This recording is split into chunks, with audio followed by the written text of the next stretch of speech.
Halo Bapak Ibu Guru, pejuang PPK dimanapun berada, berjumpa kembali ya tentunya bersama kami di channel YouTube Odi Biru yang dimana channel ini memberikan informasi-informasi terbaru terkait seputar dunia pendidikan. Nah, pada kesempatan kali ini kami akan membahas sedikit informasi ya Bapak Ibu terkait dengan rekrutmen P3K di tahun 2022 ini. Nah, kemarin Pan RB sudah melakukan live di kanal YouTube-nya ya Bapak Ibu terkait dengan sosialisasi pengadaan PPK untuk jabatan fungsional guru pada instansi daerah di tahun 2022 ini. Nah, di sini kami akan memberikan sedikit rangkuman bagi Bapak Ibu yang belum menyimak ya kemarin live daripada Pan RB di kanal YouTube-nya. Jadi di sini kami akan memberikan sedikit rangkumannya. Jadi sebelum lanjut seperti biasa dukung terus channel kami supaya lebih berkembang lagi ya dengan cara like, komen, dan subscribe. Tekan juga tombol loncengnya supaya Bapak Ibu tidak ketinggalan informasi-informasi terbaru yang kami bagikan. Nah, baik Bapak Ibu, jadi untuk informasi rangkuman ini kami dapatkan dari laman resmi ya, yaitu dari menpan.go.id dari Pan RB. Nah, ini adalah tangkapan layar penjelasan Deputi Bidang SDM Aparatur Kementerian Pan RB Alex Denny terkait pengadaan PPK Guru tahun 2022 dalam sosialisasi Permenpan RB nomor 20/2022 secara virtual yang dilaksanakan pada hari Kamis tanggal 9 Mei 2022. Jadi sudah lewat ya Bapak Ibu, kalau belum Bapak Ibu pernah menyimaknya, jadi Bapak Ibu bisa kunjungi saja kanal YouTube daripada Pan RB. Di sana sudah disiarkan secara virtual ya, secara live. Jadi Bapak Ibu bisa mengunjunginya, kalau tidak salah itu waktunya sekitar 2 jam lebih ya kami kemarin mengikutinya, dan ini adalah rangkumannya. Jadi kita simak bersama-sama. Nah, di sini pemerintah kembali ya Bapak Ibu membuka pengadaan pegawai pemerintah dengan perjanjian kerja atau PPPK Guru di tahun 2022 yang prioritaskan kategori pelamar, yaitu ada kategori pelamar 1, kategori prioritas pelamar 2, kategori prioritas pelamar 3. Nah, di sini untuk pelamar prioritas 1 itu yaitu tenaga honorer X kategori 2 atau THK 2, guru non ASN, lulusan pendidikan profesi guru atau PPG, dan guru swasta. Nah, yang perlu Bapak Ibu catat adalah yang memenuhi nilai ambang batas pada seleksi PPK Guru jabatan fungsional di tahun 2021 tetapi belum mendapat formasi. Nah, jadi di sini untuk prioritas 1 itu adalah guru tenaga honorer X kategori 2, guru non ASN, lulusan pendidikan profesi guru atau PPG, dan guru swasta yang sudah lulus ambang batas atau passing grade di tahun 2021. Jadi Bapak Ibu bisa diingat-ingat kembali, jika Bapak Ibu sudah lulus passing grade kemarin ya di tahun 2021 namun belum mendapat formasi, jadi Bapak Ibu itu akan masuk ke pelamar prioritas yang pertama. Nah, selanjutnya ya Bapak Ibu, sedangkan pelamar prioritas yang kedua itu adalah THK 2 saja. Nah, ini termasuk pelamar prioritas yang kedua. Nah, selanjutnya untuk pelamar prioritas yang ketiga itu adalah guru non ASN di sekolah negeri yang terdaftar di Dapodik dan masa kerja minimal 3 tahun. Nah, jadi di sini pelamar prioritas ketiga itu adalah guru non ASN yang dimana bertugas di sekolah negeri dan terdaftar di Dapodik dan masa kerjanya itu adalah minimal 3 tahun.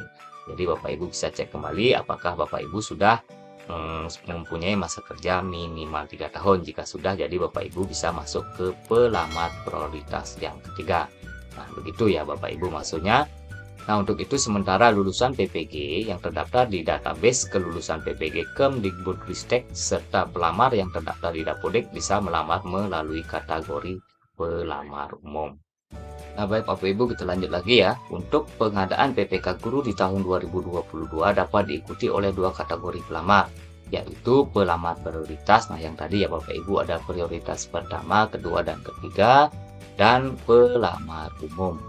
Nah, di sini pada pengadaan PPK Guru di tahun 2022 terdapat seleksi prioritas yang merupakan aturan baru terkait seleksi kompetensi. Nah, seleksi kompetensi bagi pelamar prioritas 1 menggunakan hasil seleksi di tahun 2021. Nah, jadi Bapak Ibu jika masuk ke prioritas pertama ya, jadi Bapak Ibu bisa menggunakan hasil seleksi di tahun 2021 kemarin. Nah, sementara untuk pelamar prioritas kedua dan prioritas ketiga dilakukan dengan menilai kesesuaian kualifikasi akademik, kompetensi, kinerja, dan pemeriksaan latar belakang atau background check. Nah, itu untuk pelamar prioritas kedua dan prioritas ketiga. Nah, selanjutnya di sini untuk seleksi kompetensi bagi pelamar umum masih sama dengan seleksi tahun 2021.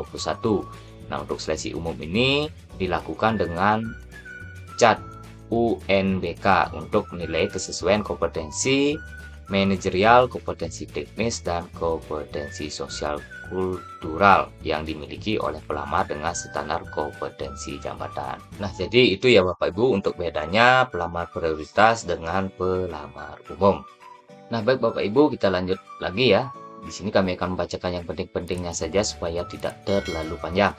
Nah, di sini pada kesempatan yang sama, Direktur Jenderal Guru dan Tenaga Kependidikan Kemdikbudristek Iwan Syahril menyampaikan mekanisme penempatan PPK jabatan fungsional guru di tahun 2022.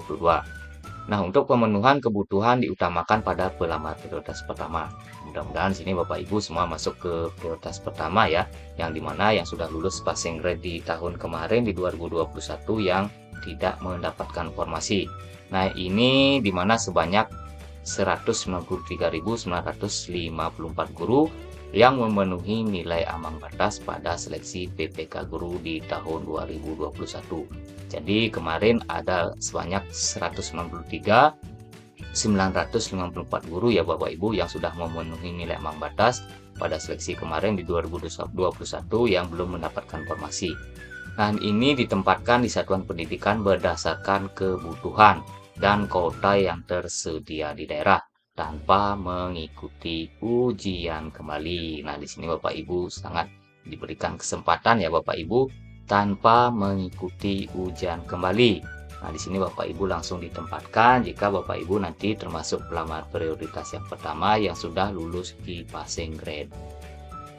Nah, selanjutnya prioritas penempatan bagi yang sudah lulus nilai ambang batas pada seleksi PPK Guru tahun 2021 dilakukan berdasarkan urutan kategori. Nah, di sini Bapak Ibu akan diurutkan ya.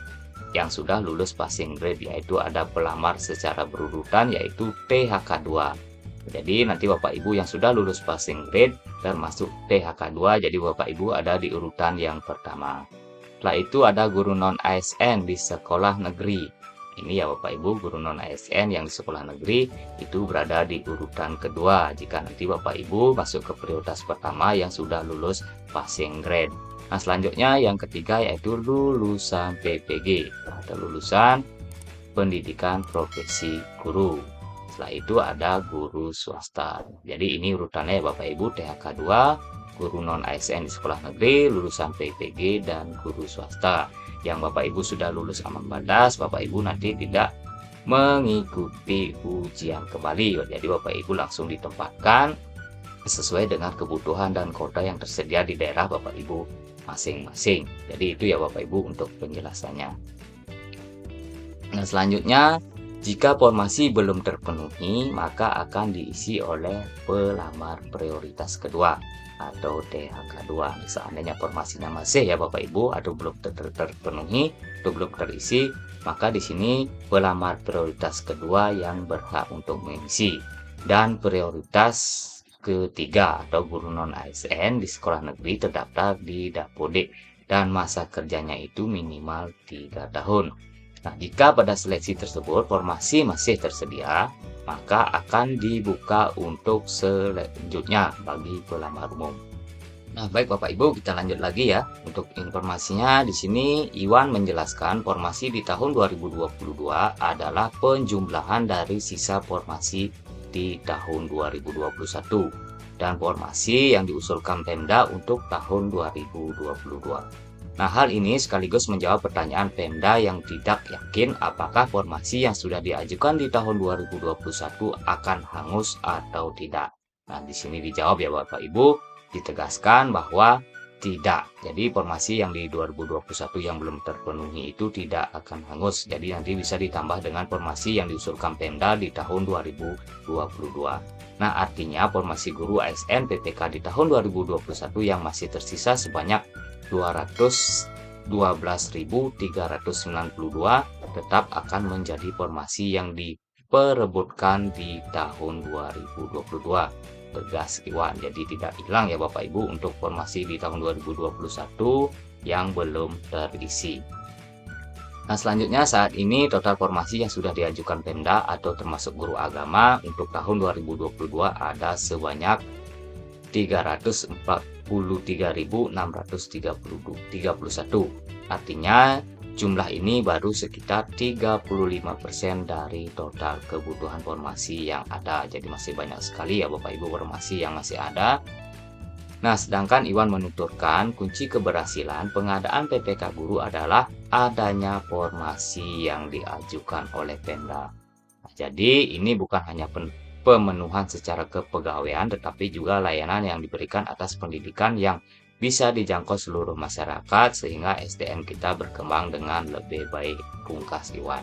Nah, jadi sini adalah kunci keberhasilan daripada pengadaan PPK guru ini adalah adanya formasi yang diajukan oleh Pemda. Jadi di sini yang berperan ya Bapak Ibu adalah Pemda di masing-masing tempat Bapak Ibu bekerja atau mengajar. Nah, baik Bapak Ibu, jadi demikian ya untuk informasi yang bisa kami bagikan di kesempatan pada kali ini. Mudah-mudahan apa yang kami bagikan bisa bermanfaat bagi Bapak Ibu, khususnya bagi pejuang PPK guru. Nah, mudah-mudahan kami berdoa ya supaya Bapak Ibu di tahun ini, di tahun 2022 ini bisa lulus semuanya dan diangkat menjadi ASN PPK guru di tahun 2022. Amin.